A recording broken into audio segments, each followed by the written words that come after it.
Allah hayo qilgan ayolning qissasi. Bir kuni Musa alayhissalatu vasallam Allah bilan so'zlashayotgan ekan. Bir ayol Musa alayhissalomning yoniga kelib, "Ey Allohning elchisi, men tug'mas bir ayol. Allohga menga farzand berishni tilab duo qilgin" debdi. Musa alayhissalom Allohdan ayolga farzand berish uchun duo qilgan ekan. Allah Musa alayhissalomga bu ayolning taqdirini tug'mas deb yozib o'tgan edim debdi. Musa alayhissalom bu ayolga Allah sizning taqdiringizni tug'mas deb yozib o'tgan ekan. Duo qilsammi unum bo'lmagudek debdi. U ayol qaytib ketib, bir mezgil o'tgandan keyin yanala Musa alayhissalom yoniga kelib, Allohdan menga farzand berishga duo qilsam debdi. Musa alayhissalom Allohga u ayolning talabini qayta iltijo qildi. Bu ayolning taqdirini tug'mas deb yozib o'tgan edim debdi Alloh taolo yana. Musa alayhissalom bu ahvollarni ayolga aytgandan keyin u ayol g'amkin holda ketib qoldi.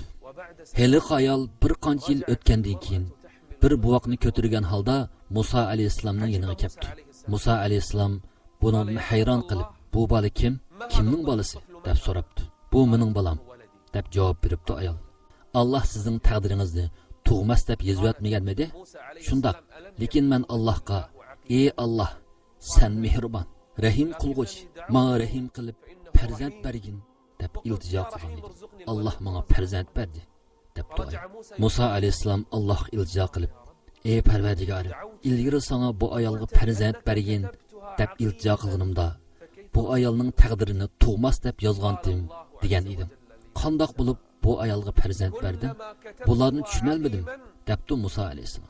Alloh Musa alayhissalomga, "Bu bandamning taqdirini tug'mas deb yozgan edim. Lekin bu bandam, ey rahim qilg'uchi, menga rahim qilib farzand bergin" deb iltijo qilgan edi. "Mening rahmatim va qudratim taqdirimni ustun keldi. Shunga u bandamga farzand berdim" debdi. "Shunga u bandamga farzand berdim" debdi Alloh taolo. Qarindishim, Allohning rahmatidan umidsizlanmang. Hamma ish tugidi. Endi foydasi yo'q. Kasaldan saqlayolmayman. Mening butun hayotim yo'qsizlikda o'tgidek degandek gaplarni hargiz qilmang. Chunki Alloh Qur'oni Karimda faqat kofirlar Allohning rahmatidan umidini uzdi degan emasmi? Har qanday hojatingiz bo'lsa, Allohga iltijo qiling. Allohdan yordam so'rang. Allohga faryod qiling. Allohga muhtoj ekanligingizni bildirib turing. Chunki Allah hammadan buyuk, hammadan qudratli. U Allah qorong'u kechida qora tosh ustida harakat qilayotgan chumilning ovozini anglaydi. Hatto u Allah cho'ldagi chumilning Alloh taolodan yomg'ir yog'dirib berish uchun qilgan iltijolarini anglab, uningga yomg'ir yog'dirib beradi. Hatto dengizning tagidagi biliqqa Allah rizq yetkazib beradi. Hammamiz Allohga muhtojmiz. Olamdagi jonliq, jonsizlarning hammasi Allohga tasbih aytadi. Shundoq ekan, nima uchun Allohga barliq qiyinchiliklarimizni iltijo qilmaymiz? Payg'ambar sallallohu alayhi vasallam hamrohi Abu Bakr roziyallohu anhu bilan g'ori Hiroqqa yushunganda, ularning yanida na qurol, na qo'shin, na ozroq bo'lsinmi tayyorlik yo'q edi. Ularni g'or qo'g'diganmidi?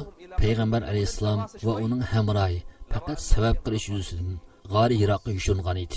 Payg'ambar alayhissalom va uning hamrohi faqat sabab qilish yuzasidan g'ori Hiroqqa yushungan edi. Shu zaman mushriklar g'orning oldiga keldi.